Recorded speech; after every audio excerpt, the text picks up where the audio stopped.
I once believed that speaking the truth was enough. That if I simply said what I saw, if I offered my sincerity to protect my father's company, everyone would listen.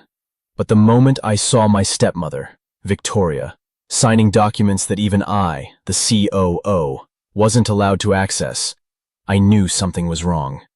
And when I rushed to find my father with that heavy suspicion in my chest, I had no idea that moment would open a war that would change my entire life. Bennett Industries stands in the center of Los Angeles, a 42-story headquarters with glossy black glass. My father built this empire over 30 years, turning a small construction firm into a dominant force across California. After my mother died, the atmosphere in the company changed. Colder, heavier, stripped of the warmth that once made it feel like family. And since Victoria arrived, I constantly felt as if an invisible fog had settled over every decision my father made. I am Lucas Bennett, 28, COO, and the sole legal heir. My father, Charles Bennett, 62, recently had heart surgery and has grown weaker. And Victoria Hale, the stunning woman who captured a room with every entrance. She became my father's wife only 2 years after my mother passed.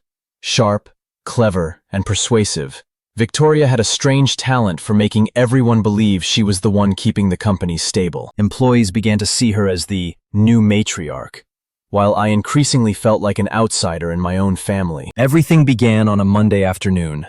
I accidentally saw Victoria stepping into the financial archive, an area only the accounting team and I had access to. She carried a thick stack of papers, signing them rapidly before sealing them into envelopes. When I asked, she smiled and said lightly, "Just internal documents, Lucas, nothing important." But my instincts had never been wrong. The financial system had unauthorized locks, strange transactions appeared, and new contracts surfaced without going through my department. I feared what I saw was only the tip of the iceberg. I spent the entire week digging through old records. Many nights I stayed at the office until midnight, trying to understand where the suspicious payments were going. But every time I opened one file, another was locked with an unknown password. When I asked the accountants, they said they hadn't set any passwords. When I asked IT, they told me the admin privileges had been changed by someone higher up. I knew exactly who. Victoria began appearing in major meetings every day. She sat beside my father, occasionally placing a hand on his shoulder. A subtle announcement. I am the one he trusts. I found myself increasingly pushed out. People who once respected me now avoided my eyes, likely influenced by whatever stories Victoria had spread. But I persisted. One night, while rummaging through the archives on the 12th floor, I found a transportation contract worth $2.3 million, signed by Victoria Hale. I had never seen it in any meeting. Even stranger, the partner was located in a tiny Nevada town, a place where our company had zero construction activity. My heart pounded. This was my first real piece of evidence. The next morning, I rushed into my father's office, dropping the contract on his desk. "Dad, this is illegal. The Nevada company doesn't exist." He frowned, but before he could say anything, Victoria walked in with that familiar smile. "Lucas, you're overthinking again. You really need rest." She turned to my father, her voice laced with fake concern. "Charles, I think Lucas is stressed from overworking. Maybe he should take some time off." I was furious. "Dad, you have to believe me. She's siphoning money from the company." My father placed a tired hand on my shoulder. "Lucas, this isn't the time for accusations. Victoria has helped me so much. You should rest for a few weeks." I froze. It felt like the world collapsed beneath me. No one believed me. Not even my father. Victoria stood behind him, smiling a victorious smile only I could see. That night, I stood alone in front of Bennett Industries. The building's lights reflected off the glass like 1,000 cold fragments. I realized that from the moment I was pushed aside, I had no other choice. If no one believed the truth, I would build the power to force everyone to hear it. That was the moment I decided. I will take Victoria down, even if I have to start from zero. I will never forget the morning I was summoned to the meeting room on the 40th floor. The moment the door opened, the air thickened as if every gaze inside was preparing to judge me. And just as I expected, Victoria was sitting beside my father, her eyes cold, and her smile sharp like a blade wrapped in velvet. I stepped in, trying to stay composed. But as soon as I sat down, CFO Ethan Ward Victoria's right hand, pushed a thick stack of documents toward me. "Lucas, we need answers for the losses in the Golden Ridge project. It happened under your supervision." I glanced over the numbers, and my stomach dropped. This was the project I had been deliberately cut out of for weeks. I knew this was a trap. Ethan continued. "The report shows you approved payments without financial authorization. This caused nearly $1 million in losses. Do you have anything to say?" I looked at my father, hoping he would defend me, or at least question the validity of the evidence. But his eyes were dull and exhausted, as though he no longer wished to face anything complicated. Victoria gently placed her hand on his, whispering something I couldn't hear, but enough to make him avoid my gaze. "I never approved any of this," I said. "Someone used my access. My passwords have been changed multiple times without my consent." Victoria flashed a sympathetic smile. "Lucas, no one has touched your accounts. You must understand that you haven't been stable lately. These mistakes, your father is very worried." My hands clenched. Unstable? That was exactly the narrative she wanted everyone to believe. The meeting continued like a grotesque performance. Ethan presented falsified reports. Victoria exploited every weakness she had fabricated, and my father sat silently like a man being led by the hand. I tried to present the truth, to explain, to pull everyone back to reality, but my words were swallowed by the void. Finally, the chairman of the board said, "Lucas, we are temporarily suspending your operational authority for 3 months pending internal investigation." I shot to my feet. "You're all falling into Victoria's trap.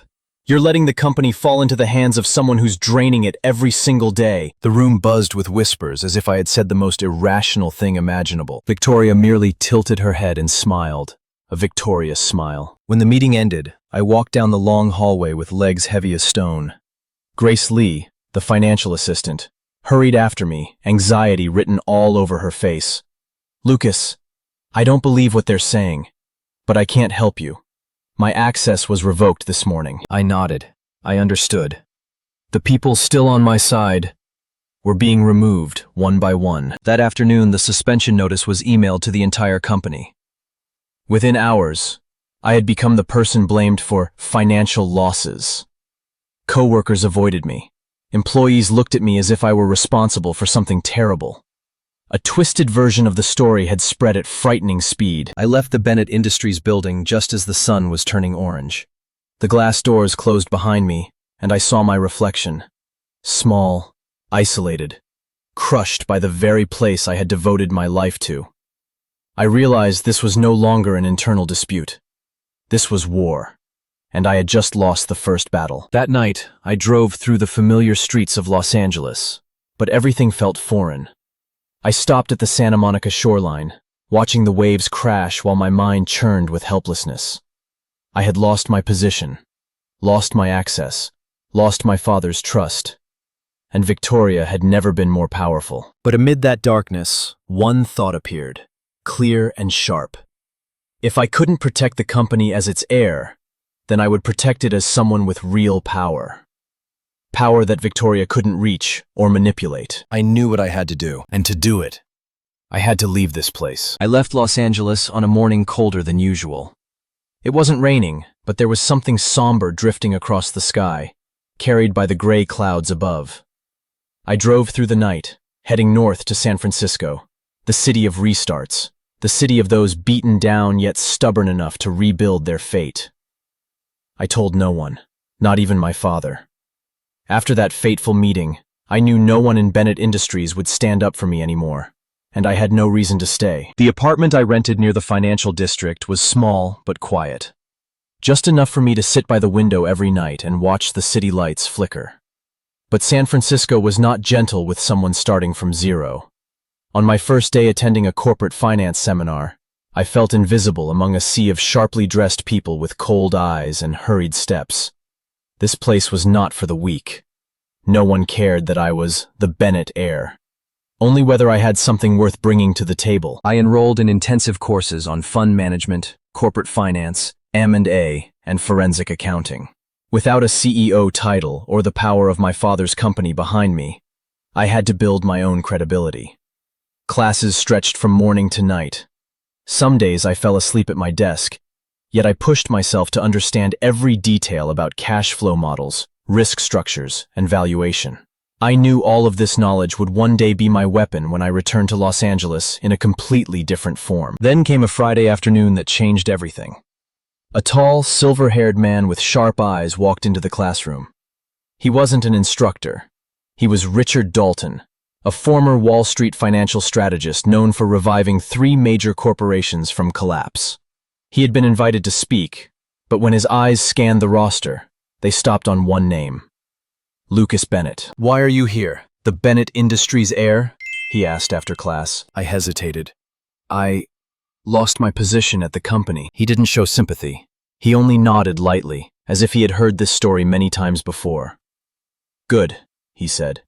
"People kicked out of power chairs usually learn faster than those who've never lost anything." I laughed bitterly. But for the first time, I felt someone truly saw me. Not as a failure, but as a man trying to begin again. Richard agreed to guide me, but not in the gentle teacher-student way. He threw me into real-world assignments, analyzing hundreds-page financial statements, building capital flow models, predicting fraud in accounting data. Once, he tossed me a stack of files and said, "If you want to defeat someone draining a company, you must first understand every way they can hide it." I dove into learning like a starving man. Every night I worked until 2 or 3 in the morning, constructing spreadsheets, analyzing transactions, trying to understand every nuance I once ignored. With each passing day, I saw more clearly how meticulously Victoria had set me up. But I also realized I wasn't inferior to her intelligence. I had only been unprepared, lacking strength. After 3 months, Richard asked, "So, what will you do with all this knowledge?" Without hesitation, I said, "Build something strong enough to face Victoria." He smirked. "Then let's begin." And that was how Bennett Capital Holdings was born.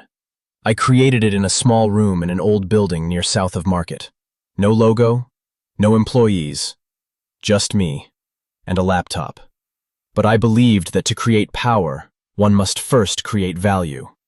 I started consulting for small businesses, analyzing finances for startups, and gradually building a reputation. I never used the Bennett name for influence. I wanted every contract signed with me to come from merit, not legacy. I needed people, and the first person I approached was Mason Brooks, a forensic accounting specialist and white-hat hacker Richard had worked with. Mason disliked working within rules, but when I told him I intended to take down someone involved in sophisticated money laundering, his eyes lit up like he had been handed a new toy. "All right," he said, "but you'd better be ready to face dirt you've never seen before." From that day on, we built a network. Lawyers, forensic accountants, small funds willing to collaborate, and financial insiders ready to provide information. I was no longer Lucas Bennett, who had been expelled from his company.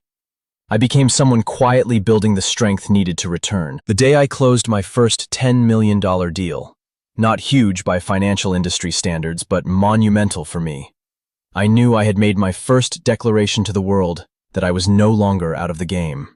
I remember my hands shaking, not from fear, but because I knew I had just laid the first brick on the path back to Los Angeles. Standing by the window of my small office, watching San Francisco glow under the nightlights, I realized I had only one goal left. It was time to return. Time to face Victoria with real power, the kind she would never expect. I returned to Los Angeles on a moonless evening.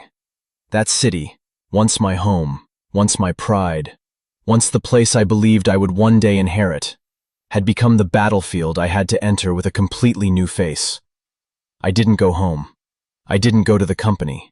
Instead, I rented a small office in Beverly Hills, hidden yet close enough to Bennett Industries for me to feel the pulse of the empire Victoria was slowly claiming. Richard and Mason had arrived earlier. The office held only one desk, 3 chairs, and a whiteboard. But for us, it was a command center. Every power struggle began in rooms like this. I understood that more clearly than ever. "We need the full map," Richard said as he approached the board. "If we want to bring Victoria down, we must know where the money is going, who's helping her, and what her final goal is." Mason pushed his laptop toward me. "I've been tracking Bennett's cash flow over the last 3 months. You need to see this." On the screen was a complex web of financial movements. Small amounts, very small, split apart to avoid attention, then merged again into an account in Nevada. I stared at the final figure, a cold chill crawling down my spine. She took more than $28 million in 6 months? Mason nodded. That's only the confirmed amount. I suspect the real number may be double. I stayed silent for a few seconds, then clenched my fists. Victoria wasn't just siphoning funds. She was preparing for a takeover. And my father might be signing things he didn't fully understand. I want to know what the Nevada Shell Company is, I said. Mason opened another folder. Here, Silverland Transport LLC, listed under a 72-year-old man, but he died last year. Someone's using his identity. I closed my eyes and took a deep breath. Victoria had planned every step, every detail to hide her tracks. But every iceberg had a base, and I would dig to the bottom. Within a week, we had mapped Victoria's entire network. Loyal lawyers, minor politicians, a group inside the company willing to follow her orders, and a sophisticated laundering chain in Nevada. Staring at the full picture, I realized something. Defeating Victoria required more than evidence. It required striking at her true objective. Victoria didn't want money. Victoria wanted absolute power. She wanted to be the rightful head of Bennett Industries. And that would only happen if my father signed over temporary executive authority to her. You have 3 months, Richard said.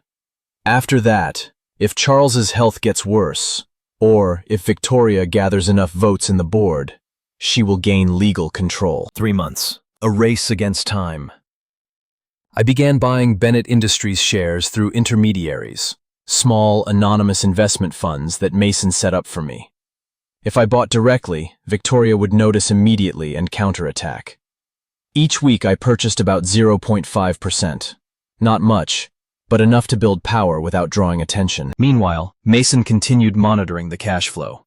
One night, he called me at 3 in the morning. Lucas, you need to see this. On the screen was a scan of a document. Temporary full financial authorization, signed by my father and Victoria. But what chilled me wasn't the signature. It was the date. On that day, my father had been hospitalized after a sudden heart episode. I called my father's private doctor. On the 15th of last month, was my father lucid? No, the doctor said. He was under sedatives. He couldn't have knowingly signed anything. My chest tightened like someone was squeezing it shut. Victoria had done the unthinkable. She obtained financial power through a signature from someone mentally unfit to sign. That was illegal. I need the original copy of that document, I said. Mason scoffed. It's in Victoria's office safe. What are you going to do? Break in? I looked at him. If I have to, I will. But it didn't come to that. 2 days later, I received an anonymous email from someone inside the company. Only one sentence. Victoria will transfer assets on Friday. If you want to save the company, show up. I didn't know who it was, but it was the only chance. Richard, Mason, and I prepared everything. The laundering evidence, the Nevada Shell contracts, and the illegal authorizations signed during my father's sedation. Friday arrived. Victoria walked into Bennett Industries, wearing her usual cream-colored dress, the color she always chose when she wanted to demonstrate authority. My father was present too, looking weaker but trying his best to stay composed. I entered the room right as Victoria placed the transfer document in front of him. Lucas, my father said softly. Victoria turned, cold smile curved on her lips. Why are you here? This is a family meeting. I placed a heavy folder on the table. No, Victoria, this is your end. The air froze. For the first time, Victoria's eyes flickered. She knew. I had found something she never wanted the world to see, and the real battle had just begun. I flew to New York early in the morning on the day of the annual shareholders meeting. This city always felt like the heart of the financial world, where decisions could create or destroy empires within hours. But today, I wasn't here to learn or observe from the sidelines. I was here to end a plot that could permanently destroy Bennett Industries. The meeting was held at the Bennett Tower, the Manhattan branch. The 51st floor was blazing with lights, packed with shareholders, financial reporters, and brokers crowding the hallway. I stood still for a few seconds, trying to steady my breathing. This was the most important moment since I left Los Angeles. When I entered the conference room, Victoria was already on stage, wearing her signature cream-colored blazer, her smile bright as if she were the savior of the entire corporation. I spotted my father sitting in the front row, looking frail and distant, as if he no longer recognized the company he had spent his life building. Victoria spoke with confidence. Ladies and gentlemen, in the past 6 months we have faced many challenges. And to ensure long-term stability, I propose officially assuming temporary executive authority from Chairman Charles Bennett. Applause broke out, small at first, then louder. Some shareholders nodded. Others exchanged looks as if they had already been convinced. I knew Victoria had prepared for this moment for a long time. I walked forward. Hold on. The entire room fell silent. Everyone turned toward me. The man they thought had disappeared from the game. Victoria paused for half a second, then flashed a rehearsed smile. Lucas, are you here to cause trouble again? This is an official meeting. I held her gaze. Yes, and I'm here to end the lies. Whispers erupted. Reporters raised their cameras. I placed a thick folder on the podium. I have critical evidence involving corporate embezzlement, money laundering through Nevada shell companies, and the misuse of Chairman Charles Bennett's signature while he was not legally competent. Victoria let out a laugh. Lucas, you're imagining things. All corporate records have been audited. Audited by whom? I cut in. By Ethan, the guy laundering money for you? Noise spread across the room. I opened the folder. Here is the cash flow of the past 6 months. $28 million transferred to Silverland Transport LLC, a company under the name of a deceased man, all signed by you. And here, hospital footage showing you forcing my father to sign the authorization while he was under sedation. The massive screen behind me lit up. The video played. The room went dead silent. In the footage, my father sat on the hospital bed, dazed, trembling. Victoria placed a pen in his hand, speaking in a coaxing yet coercive tone. I heard gasps from the shareholders. Some even turned away in shock. My father, once a pillar of strength, had been used like a tool for her power grab. Victoria's face drained of color, though she tried to stay composed. This is fabricated. I stared at her. If you claim it's fake, then explain why the FBI issued a warrant this morning, based on the evidence we submitted. Right then, 2 FBI agents entered the room. One held up his badge. We need to speak with Mrs. Victoria Hale regarding an ongoing federal money laundering investigation. Chaos erupted. Victoria lost control completely. You can't do this to me. I'm the one keeping this company from collapsing. And Lucas, I said calmly, no. You kept it for yourself, not for Bennett Industries. My father looked up at me, tears gathering in his eyes. Lucas, is all of this true? Yes, Dad, I said quietly. And I'll fix everything. Some shareholders stood up and applauded. Others lowered their heads, ashamed they once supported her. The energy in the room shifted entirely. As the agents escorted Victoria out, she turned toward me, hatred burning in her eyes. You think you've won? This is only the beginning. I replied, yes, and I'm ready. The meeting continued without Victoria. The chairman of the board stood up, voice firm. With these undeniable evidences, we officially revoke Victoria Hale's executive authority. And from now on, Lucas Bennett will serve as acting CEO of Bennett Industries. I stood there, feeling the weight of both past and future pressing into me. I wasn't happy. I wasn't triumphant. I simply felt relief, as if I had finally pulled the company away from the cliff. But I knew one thing clearly. Victoria was right about one thing. This was only the beginning. I thought that after Victoria was escorted out of the shareholders' meeting by the FBI, everything would calm down. I thought the truth alone would be enough to end it all. But I was wrong. Ambitious people never accept defeat easily. Victoria might have lost her executive power, but her network still existed. People indebted to her, those she had elevated, politicians she had secretly funded. I had only cut off the dragon's head. The body was still hiding underground, waiting to rise again. Just a few days after the New York incident, the media suddenly shifted direction. Anonymous articles appeared accusing me of seizing power while my father was ill, fabricating evidence to eliminate my stepmother, and even inventing the entire money laundering case for personal gain. I knew immediately who was behind those smears. Victoria had launched her counterattack. That night, in the CEO's office, I watched the scrolling gossip headlines with a mix of frustration and amusement. Truth, for those with power and money, could be twisted beyond recognition. Mason walked in and threw a stack of new documents on my desk. "Victoria's lawyers are attacking," Mason said. "They're suing you for defamation, manipulation, and exploiting your father's health to seize control." I smirked. She wants to drag me into the mud to save herself. Richard joined us, his voice low. "Lucas, I've reviewed their case. Victoria's legal team is strong. She even pulled in Senator Price, a politician she once funded, as a character witness." "A politician?" I inhaled sharply. Her network went deeper than I expected. "We need a stronger counterattack," I said. "We need a decisive blow," Richard replied. But that decisive blow arrived in a way I did not expect. The next morning, Mason rushed into my office with rare excitement.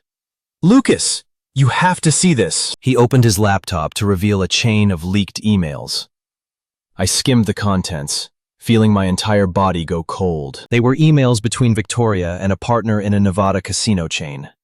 The messages detailed exactly how they laundered money, breaking transactions into tiny amounts, recombining them, then pushing the funds into Silver Land Transport under the guise of transportation. Victoria even bragged to her partner that the entire executive board trusts me. Perfect. Indisputable evidence. "How did you get this?" I asked. Mason grinned. "Someone in her network thinks Victoria is about to flee and doesn't want to go down with her. They forwarded it directly to my hidden server." I collapsed into my chair. The wall of lies Victoria had built over months was finally cracking. But emails alone weren't enough. I needed the final piece, the one that would destroy every counterattack she had left. I found it in the financial statements of a small casino called Silver Dunes. A $3.5 million entry labeled as Transportation Contingency Funds. A note so absurd it was almost funny. What did a casino have to do with transportation? I called Richard immediately. "This is the laundering midpoint," he confirmed. "If we trace the original fund source, Victoria will have no escape." We spent 3 straight days tracing every transaction. Mason hacking internal servers, Richard reviewing ledgers, and me contacting a forensic specialist who had previously worked with the FBI. Finally, we obtained a verified conclusion. Victoria had laundered over $40 million through the Nevada casino chain within a year. I stared at the report, my hands trembling from adrenaline. This was the finishing blow. I called the FBI. They requested that I forward all data to match with their ongoing investigation. When I submitted the evidence, one agent said, "Mr. Bennett, this time, no one will be able to save her." That evening, I stood alone in the CEO's office. The lights of Los Angeles shimmered across the city, cold and mesmerizing. For months, I had fought against my own reflection, helplessness, my father's misplaced trust, and the betrayal of the woman I once called stepmother. And now, I finally saw the light of an ending. But just as I was about to leave the office, my phone rang. A soft female voice whispered, "Lucas, do you really think you've won?" My chest tightened. I recognized the voice instantly. "Victoria, I won't let you destroy my life," she said, her voice no longer icy but filled with desperation. "You have no idea what I sacrificed to get here. And you have no idea how many people you destroyed to achieve it," I replied. "Lucas, if I go down, I'll drag you with me." "You don't have the strength to drag anyone anymore, Victoria." There was silence on the other end. Then she laughed, a thin, weak laugh, but filled with menace. "You have no idea what I still have." And she hung up. I stood still for a few seconds. Part of me knew that laugh wasn't an empty threat. Victoria still had a final card, and I had to be ready to face it. The phone call with Victoria haunted me all night. I wasn't afraid of her, but I feared the desperation of someone who had lost everything. People like her were dangerous, and Victoria, more than anyone, was the kind who would burn the world down just to keep whatever piece of power she still had. The next morning when I entered the office, Mason was already waiting with an unusually tense expression. "Lucas, we have a big problem," he said. "What could be bigger than everything that's already happened?" I replied. Mason turned his laptop toward me. On the screen was a report from the internal audit system. $17.5 million had just disappeared from one of the company's reserve accounts. I shot to my feet. "Impossible. That account has 3 layers of security. 3 layers of your security, Mason emphasized. Not Victoria's. My hands clenched into fists. She's trying to throw away the last pile of money to escape. Not just escape, Mason said, lowering his voice. She's trying to destroy the company before she falls. Richard walked in, his expression heavy. Lucas, I just heard from a friend at the Treasury. A series of articles smearing Bennett Industries is about to be released. If they go public, the company's stock will crash within 48 hours. I tightened my jaw. Victoria wants to burn everything. Richard nodded. If Bennett collapses, she can blame the downfall on you, and she'll no longer be responsible. Rage surged through me like a flood. I saved the company from her, and now, in desperation, she wanted to drag it down, just to take everything from me. But anger quickly gave way to clarity. We need to find her, I said. She's already hiding, Mason replied. No, I said firmly. Victoria isn't the kind of person who runs immediately. She'll stay to watch me collapse. Richard thought for a moment, then nodded. Then we only need to find the place where she plans to watch the show. I knew Victoria well enough. She always chose places that were luxurious, hidden, and surrounded by people who could protect her image. And there was only one such place in Los Angeles. Rosewood Miramar Beach, the retreat of the wealthy when they wanted to avoid the public eye. I drove there with Mason. The ocean wind blew hard, bringing the smell of salt and the coldness of late afternoon. As soon as I entered the lobby, I saw her, sitting near the window, wearing her cream-colored coat, staring out at the sea as if nothing could hurt her anymore. But that was only surface. When I approached, Victoria turned, her lips curling into the familiar smile that had fooled many. You finally came. I pulled out a chair and sat across from her. $17.5 million. What do you plan to do with it? Oh, she sighed, as if telling a story unrelated to herself. I just wanted a little capital to start a new life. A new life built on the ashes you leave behind at Bennett? She glanced at me. Lucas, do you understand? I spent my whole life trying to prove my worth. I wasn't born with privilege like you. I stared into her eyes. That doesn't give you the right to destroy my father's company. Her gaze softened. Then she leaned forward and spoke quietly. Lucas, you don't know the truth. I frowned. What truth? She remained silent for a few seconds, then pulled an envelope from her purse. She pushed it toward me. I opened it and felt my world drop. Inside was a DNA test report. Name, Lucas Bennett. Conclusion, no biological relation to Charles Bennett. I froze. The air turned solid around me. I stared at her, unable to believe what I was seeing. You're joking, I said, voice trembling. No, she replied softly. Your father is not your biological father. He has known it for years. Your mother had another relationship. Her words stabbed straight into my chest. I couldn't speak. I couldn't breathe. Victoria continued. He kept you, raised you, because he loved your mother. But legally, you have no inheritance rights over Bennett Industries. She tilted her head. You understand what that means, don't you? It meant, if she wanted to bring me down, she had the perfect weapon. I stared at the test results, my hand turning white from how tightly I gripped the paper. Lucas, Victoria went on, her voice smooth yet toxic. If I release this, you will lose everything. Your identity, the company, the CEO position, and your father, already frail, will face the biggest scandal of his life. I lifted my gaze, meeting hers for a long moment. This was her final card.